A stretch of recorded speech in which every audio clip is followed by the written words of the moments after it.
Hello, my name is Patrick Manning, and I'm a professor of pastoral theology in the Seminary School of Theology at Seton Hall University.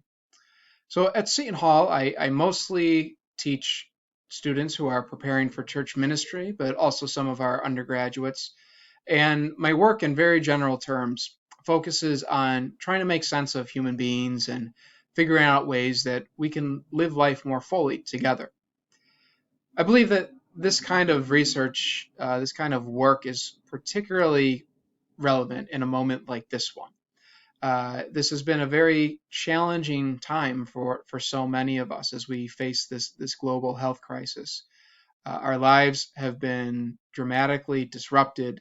We're experiencing a lot of anxiety, a lot of uncertainty, and it's raising a lot of questions about the ways that we live our life. So, in response to this crisis, I'm going to offer this presentation in which we look at some ancient wisdom and some contemporary research, some resources and some practices that can help us to find some peace and maybe even some measure of happiness in the midst of this crisis. So, the contemporary research on happiness points to three major components that seem to be really important, that seem to be major contributing factors to our happiness and our well being. And this is what I want to explore in this presentation. So we'll look at each of these three components of mastery, autonomy, and belonging from the perspectives of some of our ancient philosophical and religious traditions, as well as through the lens of some contemporary research. Okay, so let's begin with the first of these, with this idea of mastery. So when researchers talk about mastery, what they mean is a sense that one is good at something, of being capable. So you might think of being good at a sport or with art or playing some kind of musical instrument. This is something that we all desire, to be good at something, that we enjoy it when we are good at something. So, what do our ancient traditions tell us about why this sense of mastery is important for our happiness?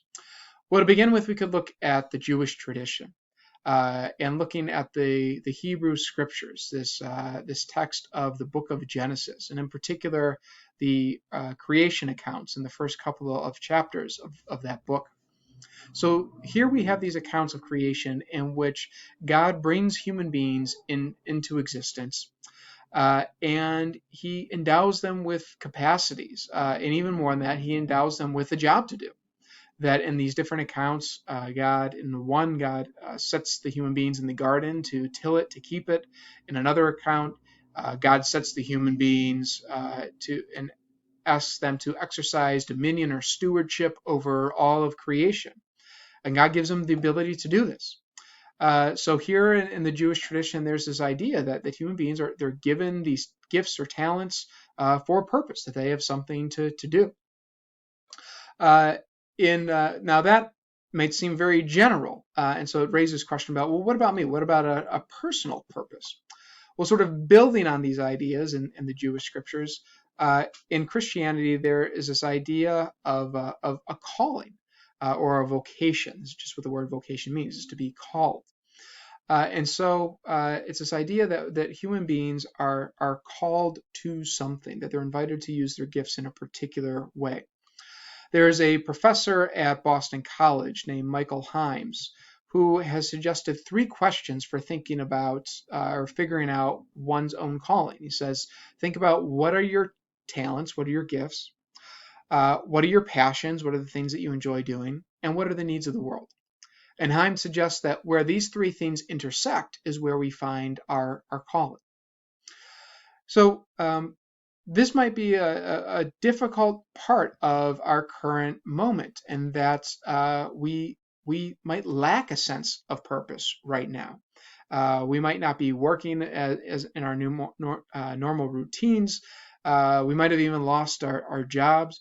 So many people have talked about the kind of groundhog phenomenon, that every day just feels the same, feels like the one that came before it. So we might lack motivation, might lack a sense of purpose in our lives right now.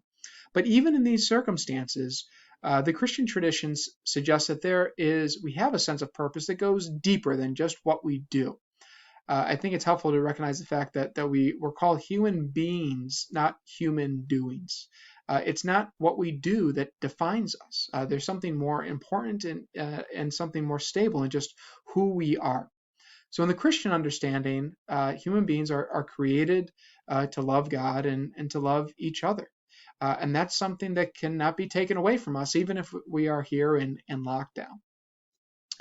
This is to give an example of this. There was a Vietnamese Catholic cardinal named Nguyen Van Thuan. And Cardinal Nguyen was incarcerated, he's put in prison by the communists in his country for 13 years. Much of that time he was in solitary confinement. And the most difficult aspect of that time for him was feeling that he couldn't do his ministry, that he couldn't be doing God's work out in the world and for his people. But at some point he came to the realization that loving God was more important than loving God's work.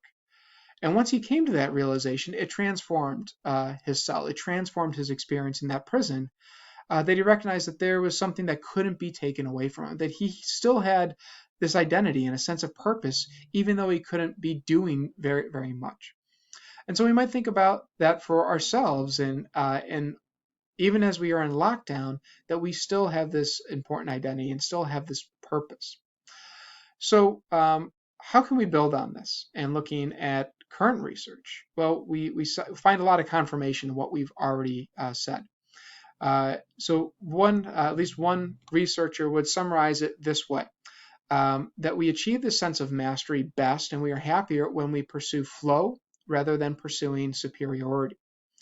So superiority, this is the way we so often pursue this sense of mastery or self-value, is that we measure ourselves by the promotions that we have received that sort of set us above other people, by the titles that we go by that set us above other people.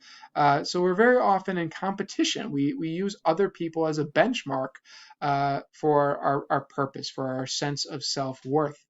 And yet the researchers point out that this is a problematic to pursue happiness. It's a problematic way of going about it. Because it is focused on externals. It's focused on it's dependent on the perceptions of others. All these things that can be taken away, as we experience right now. So many of us are not working as we normally do. We're not in the workplace. We're not around other people that we can be using to benchmark ourselves. And so in a situation like this, that sense of mastery, that sense of superiority can very easily crumble. It's a very fragile thing, as this crisis is showing to us. But even beyond that, pursuing mastery or happiness in this way can be self-defeating, because it puts us in competition with others. And as we're going to see later on, our relationships are really crucial to our happiness. And so we want to avoid those things that are going to deteriorate those relationships. So Teddy Roosevelt actually summed this up well when he said that comparison is the thief of joy. If we're constantly comparing ourselves with others, if we're constantly in competition, we will be constantly robbing ourselves of joy that we might be enjoying otherwise. So on the other hand, what is this flow that researchers say does promote a sense of mastery, does promote happiness? Flow is just a term to describe that experience of engaging something so deeply that we get lost in it, that we lose awareness of ourselves, that we're just in the moment, that we're in the zone, you might say. So you can think about a painter who's totally immersed in the act of painting. Or for you runners out there, once you're a couple of miles in and you're just kind of in the zone, you're in the groove with it. These are experiences of flow. And researchers found that flow produces happiness. For one thing, that's because that we're in the moment. We're not thinking about all the externals. We're not worried about what happened yesterday, what's going to happen tomorrow. We are just in the moment and enjoying what we are doing. And this experience of flow, of being fully immersed in something, it gives us this feeling of being good at something, which again, we all crave, we all enjoy. But beyond that, flow, as opposed to a kind of seeking superiority, it actually bonds us to people. I've put up here this link to a YouTube video that includes Yo-Yo Ma playing his cello and a number of other people uh, engaged or immersed in this experience of flow. And I encourage you to watch that. And I think if you do, you'll see that it's just inherently enjoyable to watch other people who are in this state of flow. There's something inspiring and enjoyable about it. So for each of these three components, I'm going to suggest to you some exercises that you can do to try and practice this yourself. So one related to this aspect of mastery. A lot of people right now have, not everyone, but a lot of people have more time on their hands than they normally do, or more flexibility in their schedule because we have fewer meetings, we're not making the commute to work.